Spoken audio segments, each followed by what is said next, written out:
സിനിമയിൽ എത്തണം, സിനിമയിൽ സജീവമാവണം എന്നുള്ള പ്ലാനൊന്നും എനിക്കുണ്ടായിരുന്നില്ല. അതുകൊണ്ട് തന്നെ അതിനുവേണ്ടിയുള്ള ഒരു പാത്തിലൂടെയൊന്നും അല്ല ഞാൻ വന്നിട്ടുള്ളത്. കാരണം ആദ്യം ഞാൻ 2 വീഡിയോ ആൽബംസ് ചെയ്തു, അതൊരു സൗഹൃദത്തിന് പുറത്ത് ചെയ്തതാണ്. അതിനുശേഷം ഞാൻ മോഡലിംഗ് ചെയ്തു, അപ്പോഴും സിനിമ നമ്മുടെ മനസ്സിലേ ഇല്ല. അതിനുശേഷം എനിക്ക് ഫസ്റ്റ് ഒരു ഓഫർ വരുന്നത് മിനി സ്ക്രീനിൽ നിന്നിട്ടാണ്, ഒരു സീരിയലിനുള്ള ഓഫറാണ്. ആൻഡ് ദെൻ അഗെയിൻ അത് +2 വെക്കേഷൻ സമയത്തായിരുന്നു. അപ്പോൾ ക്ലാസ് ഒന്നും മിസ്സാവില്ല, ഒരു പുതിയ എക്സ്പീരിയൻസ് ആണത് നമുക്ക്. അതുകൊണ്ട് ആ ഒരു സീരിയൽ കണ്ടിന്യൂ ചെയ്തു. അഗെയിൻ ഡിഗ്രി ആയപ്പോൾ ഞാനത് സ്റ്റോപ്പ് ചെയ്തു. അതിനുശേഷമാണ് ഞാൻ സിനിമയിലേക്ക് എത്തുന്നത്. അത് ഫസ്റ്റ് 2 ചെറിയ ക്യാരക്ടേഴ്സ് ചെയ്തതിന് ശേഷമാണ് കപ്പൽ മുതലാളി എന്ന് പറഞ്ഞ സിനിമയിൽ ഞാനൊരു ഹീറോയിൻ ക്യാരക്ടറിൽ വരുന്നത്. സിനിമയിൽ വരുന്നതിന് മുമ്പേ എൻ്റെ അടുത്ത സുഹൃത്താണ് എൻ്റെ ആദ്യ സിനിമയായ കപ്പൽ മുതലാളിയിലെ ഹീറോ രമേശ് പിഷാരടി. അപ്പോൾ പിഷാരടി ഇങ്ങനെ ഒരു ദിവസം വിളിച്ചു പറഞ്ഞു, എനിക്കിങ്ങനെ സിനിമയിലേക്കുള്ളൊരു ഓഫർ വന്നിട്ടുണ്ട്, താഹസാർ ഒന്ന് വന്ന് കാണണം എന്ന് പറഞ്ഞിട്ടുണ്ട് എന്ന് പറഞ്ഞു. ആൻഡ് ദെൻ പിന്നെ പറഞ്ഞു, താഹസാറിനെ ഞാൻ പോയി മീറ്റ് ചെയ്തു, ഇന്നതാണ് സ്റ്റോറി, ഇന്ന ആക്ടേഴ്സൊക്കെയാണ് അഭിനയിക്കുന്നത്, ഇങ്ങനെ എല്ലാ വിശേഷങ്ങളും സിനിമയുടെ ഞാൻ നേരത്തെ അറിയുന്നുണ്ടായിരുന്നു. അഗെയിൻ ഇങ്ങനെ ഒരു ദിവസം പിഷാരടി പറഞ്ഞു, സിനിമയിലേക്കൊരു ന്യൂ കാസ്റ്റ് ഹീറോയിനെ ഒരു പുതിയ കുട്ടിയാണ് നോക്കുന്നത്, നമ്മൾ ഇങ്ങനെ കുട്ടികളേക്ക് നോക്കി ഒന്നും ഫിക്സ് ആയിട്ടില്ല എന്നൊക്കെ പറഞ്ഞു.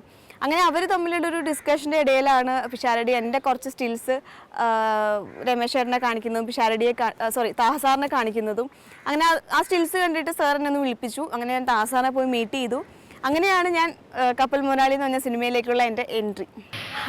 തീർച്ചയായും സീരിയലിൽ ഞാൻ വർക്ക് ചെയ്തപ്പോൾ അതിൽ ഡയറക്ടർ സത്യം പറഞ്ഞാൽ ഭയങ്കര ഷോർട്ട് ടേം വേർഡ് ആയിട്ടുള്ള ഒരാളായിരുന്നു. അപ്പോൾ വളരെ അൺകംഫർട്ടബിൾ ആയിരുന്നു അദ്ദേഹത്തിൻ്റെ വർക്ക് ചെയ്യാന്ന് പറഞ്ഞിട്ടുണ്ടെങ്കിൽ. പ്രത്യേകിച്ച് എനിക്കിതിനെക്കുറിച്ച് ഒന്നും അറിയാത്തൊരു ടൈമായിരുന്നു അത്.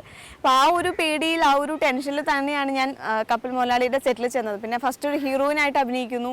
ആൻഡ് എനിക്ക് അധികം കോമ്പിനേഷൻസ് ഉള്ളതെല്ലാം സീനിയർ ആർട്ടിസ്റ്റുകളായിട്ടാണ്. അമ്പിളി അങ്കിൾ, മുകേഷ് ഏട്ടൻ, സിദ്ദിഖ് ഏട്ടൻ, ജഗദീഷ് ഏട്ടൻ, അങ്ങനെ എല്ലാം സീനിയർ ആർട്ടിസ്റ്റുകളായിട്ടാണ് കോമ്പിനേഷൻ ഉള്ളത്. അപ്പോൾ നല്ല ടെൻഷനിൽ തന്നെയാണ് ഞാൻ സെറ്റിൽ ചെന്നിട്ടുള്ളത്. പക്ഷെ താഹസാർ വളരെ വളരെ വളരെ കൂളായിട്ടുള്ളൊരു മനുഷ്യനായിരുന്നു. സത്യം പറഞ്ഞാൽ അങ്ങനെ ഡയറക്ടർ എന്ന് പറഞ്ഞ ഒരാൾ ആ സെറ്റിൽ ഉണ്ടെന്ന് പോലും അറിയില്ല, അത്ര ജോവിയലായിട്ടുള്ളൊരു മനുഷ്യനായിരുന്നു താഹസാർ. എഗെയിൻ നമുക്ക് കാര്യങ്ങൾ പറഞ്ഞു തരുന്നതായാലും നമ്മൾ തെറ്റിയാലും നമ്മളെ ക്ഷമയോടെ നമ്മളെ ശരിയാക്കി എടുക്കാനുള്ളൊരു മനസ്സുള്ള വളരെ വളരെ സപ്പോർട്ടിംഗ് ആയിട്ടുള്ളൊരു ഡയറക്ടർ തന്നെയായിരുന്നു താഹസാർ. ആദ്യ ഹീറോ എക്സ്പീരിയൻസ് പറയുകയാണെങ്കിൽ ഞാൻ നേരത്തെ പറഞ്ഞ പോലെ തന്നെ പിഷാരടി എൻ്റെ ഏറ്റവും അടുത്ത സുഹൃത്താണ്. എഗെയിൻ പിഷാരടിയിലൂടെയാണ് ഫസ്റ്റ് ഷോട്ട് തന്നെ ഉണ്ടായിരുന്നത് സിനിമയിൽ. പിന്നെ അഭിനയിക്കുക എന്ന് പറഞ്ഞാൽ തീർച്ചയായിട്ടും അതൊരു പുതിയ എക്സ്പീരിയൻസ് തന്നെയായിരുന്നു ഞങ്ങൾക്ക് രണ്ടുപേർക്കും. കാരണം എപ്പോഴും തല്ലുകൂടി, എപ്പോഴും അങ്ങോട്ടും ഇങ്ങോട്ടും ചീത്ത വിളിച്ച് നടക്കുന്ന രണ്ടുപേരും വലിയ ക്യാമറയുടെ മുമ്പിൽ പ്രേമിക്കുക എന്നൊക്കെ പറഞ്ഞിട്ടുണ്ടെങ്കിൽ ഞങ്ങൾക്ക് രണ്ടുപേർക്കും പുതിയൊരു എക്സ്പീരിയൻസ് തന്നെയായിരുന്നു.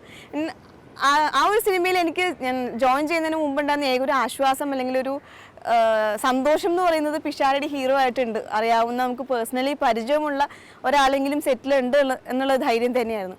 ആൻഡ് പിന്നെ സിനിമയും പിഷാരടി ഹീറോ ആയിട്ട് ചെയ്യുന്ന ഫസ്റ്റ് സിനിമയാണ്. സത്യം പറഞ്ഞാൽ ഞങ്ങൾ രണ്ടുപേരും അങ്ങോട്ട് ഇങ്ങോട്ട് കോംപ്ലിമെൻറ്റ് ചെയ്ത് അങ്ങോട്ട് ഇങ്ങോട്ട് ചർച്ച ചെയ്ത് ഒരു ആശ്വാസത്തിലൊക്കെയാണ് സിനിമ ചെയ്തിട്ടുള്ളത്. എഗെയിൻ ഫസ്റ്റ് ഞാൻ ഇതിലെ കഥാപാത്രം രാധിക എന്ന് പറഞ്ഞൊരു ക്യാരക്ടറാണ്. രാധിക അന്നത്തെ എൻ്റെ ഏജിനേക്കാളും വളരെ വളരെ മുകളിൽ നിൽക്കുന്ന ഒരു വർക്കിംഗ് ലേഡിയുടെ ഒരു ക്യാരക്ടർ തന്നെയാണ് സിനിമയിൽ ചെയ്തിട്ടുള്ളത്. സാരിയൊക്കെ കൊടുത്ത് മെച്യൂർഡ് ആയിട്ടുള്ള ഒരു ആർക്കിയോളജി ഡിപ്പാർട്ട്മെൻറ്റ് വർക്ക് ചെയ്യുന്ന അങ്ങനെ ഒരു ക്യാരക്ടറായിരുന്നു ചെയ്തിട്ടുണ്ടായിരുന്നത്.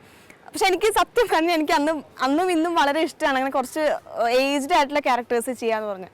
കാരണം ഒരു കോളേജ് ഗോയിങ് സ്റ്റുഡൻറ്റ് ക്യാരക്ടർ അല്ലെങ്കിൽ എൻ്റെ ഒരു ഏജ് ഗ്രൂപ്പിൽ നിൽക്കുന്ന ഒരു കുട്ടിയുടെ ക്യാരക്ടർ എന്ന് വെച്ചിട്ടുണ്ടെങ്കിൽ അതൊരു പെർഫോമൻസ് ഓറിയൻറ്റഡ് ആണെന്ന് എനിക്കൊരിക്കലും തോന്നുന്നില്ല.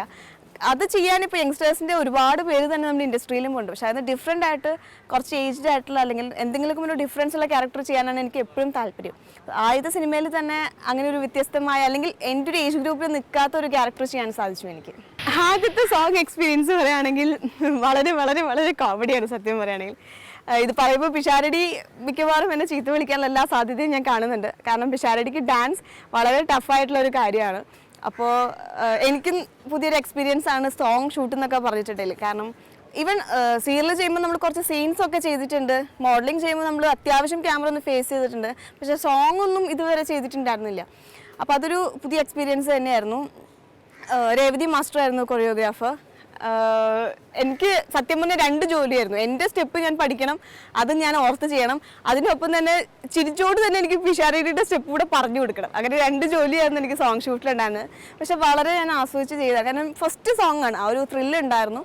അതുകൊണ്ട് തന്നെ നല്ല ആസ്വദിച്ച് തന്നെയാണ് ഫസ്റ്റ് സോങ്. അതിൽ ഇതുവരെ എന്താണെന്ന് പറഞ്ഞ സോങ്ങാണ് ഫസ്റ്റ് ഷൂട്ട് ചെയ്തത്. ആസ്വദിച്ച് തന്നെയാണ് അത് ചെയ്തത്.